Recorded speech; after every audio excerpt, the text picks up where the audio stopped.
County, Allegheny, Pennsylvania.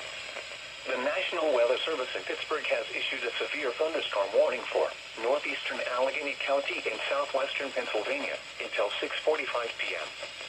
At 6:12 p.m., a severe thunderstorm was located over an aspen wall or near Penn Hills, moving north at 15 miles per hour.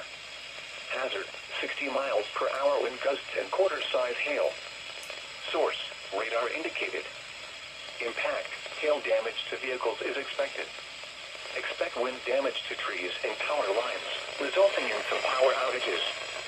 Locations impacted include Pittsburgh, Penn Hills, Ross Township, McCandless Township, Monroeville, Shaler Township, Plum, West Mifflin, Baldwin, Hampton Township, Wilkinsburg, Glen Hall, North Versailles, Swissvale, O'Hara Township, Forest Hills, Wilkins Township, Oakmont, Fox Chapel, and Turtle Creek.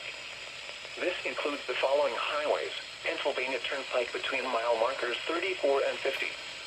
Interstate 376 in Pennsylvania between mile markers 72 and 81. For your protection, move to an interior room on the lowest floor of a building. Please report severe weather by calling 412-262-1988, posting to the National Weather Service Pittsburgh Facebook page, or using Twitter at